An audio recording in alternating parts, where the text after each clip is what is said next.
Baik, Assalamualaikum warahmatullahi wabarakatuh. Waalaikumsalam warahmatullahi wabarakatuh. Gimana kabarnya anak-anak? Alhamdulillah baik, luar biasa, siap sukses. Alhamdulillah. Baik, sebelum memulai pembelajaran hari ini, alangkah lebih baiknya kita berdoa terlebih dahulu. Doa mulai. Bismillahirrahmanirrahim. Raditu billahi robba wa bil islami dina wa bi muhammadin nabiyya wa rasulah. Rabbi zidni ilma warzuqni fahma, amin. Baik, selanjutnya Bapak akan mengabsen kalian. Yang pertama, Nadia, Hadir. Dini, Hadir. Nurul, Hadir. Karimah, Hadir. Aini. Hadir. Ya, hadir semuanya ya. Ya. Ya. Baik, Bapak sebelum memulai pelajaran kita akan bermain terlebih dahulu. Gini, Bapak akan menyebutkan 4 nama hewan yaitu gajah, semut, ular, dan cacing. Jika Bapak menyebutkan gajah, maka kalian menjawab dengan besar dan angkat ibu jari kalian seperti ini. Kalau Bapak bilangnya semut, maka kalian menjawabnya kecil dan angkat kelingking kalian. Jika Bapak bilang ular, maka kalian jawab panjang dan tangannya seperti ini. Ketika Bapak menyebutkan cacing, nah kalian menjawabnya pendek dan tangannya dilipat seperti ini. Gimana? Setuju? 7. Udah paham? Dah. Ya, baik. Kita akan mulai ya. Gajah. Besar. Bagus. Semut. Kecil. Bagus. Ular. Panjang. Ya. Gajah lagi. Besar. Cacing. Kecil. Pendek. Ayo. Pendek. Cacing gimana? Pendek ya. Kita ulang lagi. Ular. Panjang. Panjang. Semut. Kecil. Gajah. Besar. Cacing. Pendek. Ya, baik, benar sekali. Makasih. Ada yang masih ingat pembahasan kita minggu lalu? Konsep pewarisan sifat. Ya, apa yang kalian ketahui tentang pewarisan sifat? Penurunan sifat dari induk kepada keturunannya. Ya, benar sekali. Yang mengendalikan pewarisan sifat itu apa? Yang mengendalikan pewarisan sifat pada makhluk hidup adalah kromosom. Ya, benar. Untuk ilmu yang membahas tentang pewarisan sifat itu dinamakan apa? Genetika. Ya, benar sekali. Untuk minggu ini kita akan membahas mengenai listrik statis.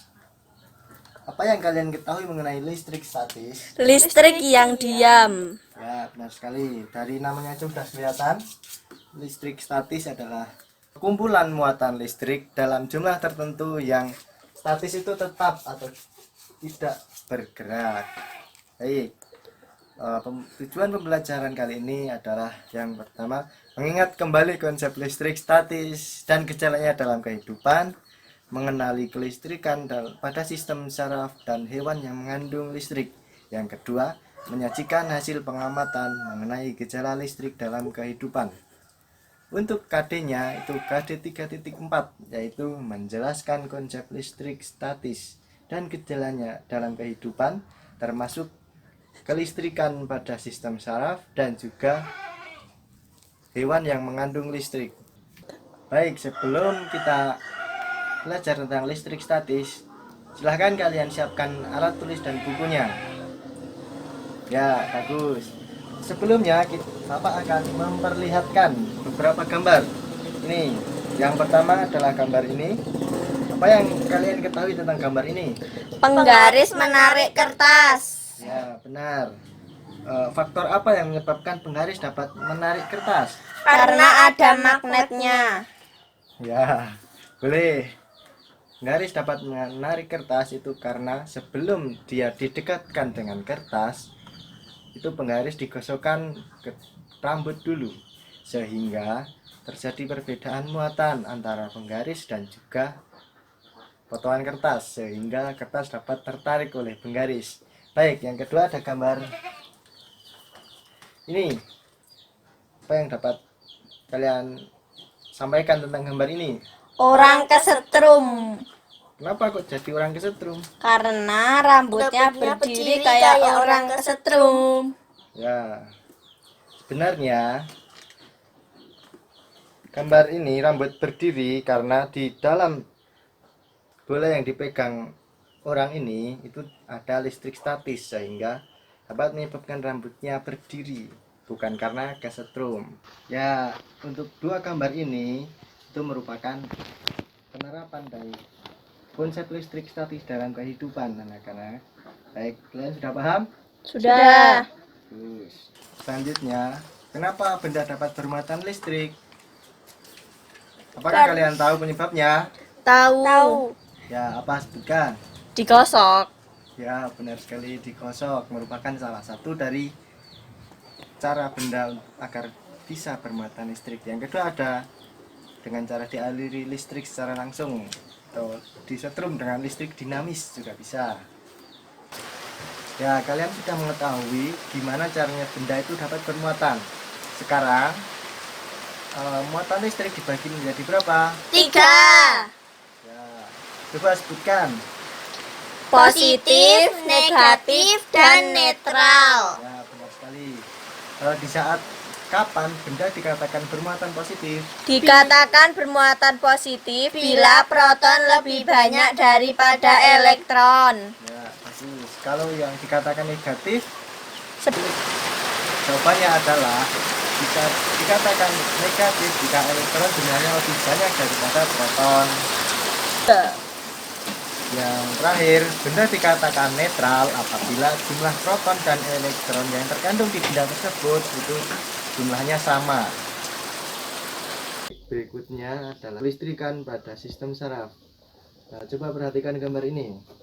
Nah, ini merupakan sistem saraf, salah satu sistem saraf yang ada pada tubuh manusia. Yang ini dinamakan dendrit. Ini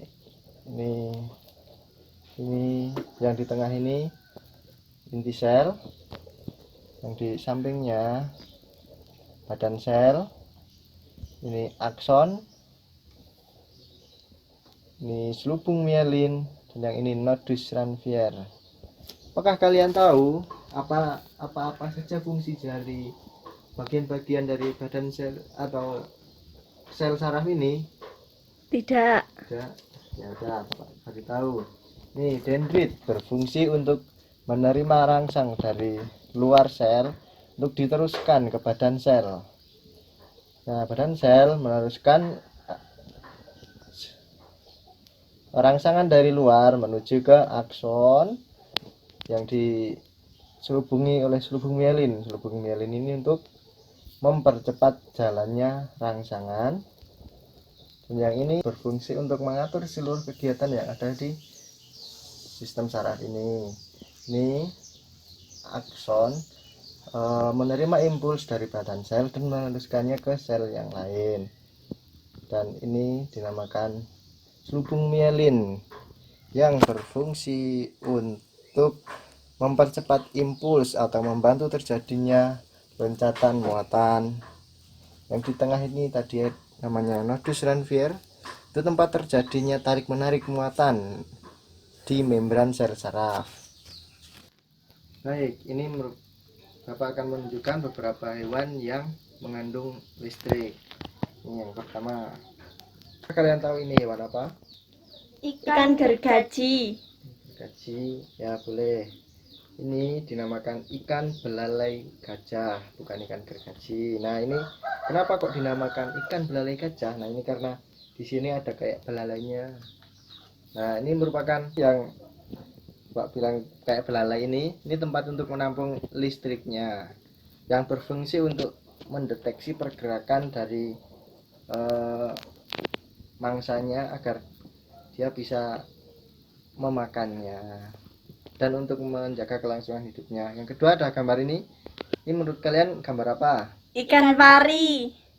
Nah, ini merupakan salah satu keluarga dari ikan pari, namun lebih tepatnya ini namanya adalah electric starfish. Nah, di sini aliran listriknya berada di sekujur badan, berfungsi untuk melindungi diri dari predatornya. Yang ketiga ada ini, gambar apa ini? Ikan hiu. Ya, benar sekali, ikan hiu. Lebih tepatnya adalah hiu kepala martil, di mana listriknya itu terdapat pada kepalanya ini yang berbentuk seperti martil. Ini digunakan untuk mendeteksi apakah di sekitarnya itu ada mangsanya atau tidak. Yang terakhir itu ada nih, hewan apa ini? Belut listrik. Ya, tepat sekali, ini namanya balut listrik. Ini listriknya terdapat di tubuhnya bagian belakang, digunakan untuk membantu pergerakannya.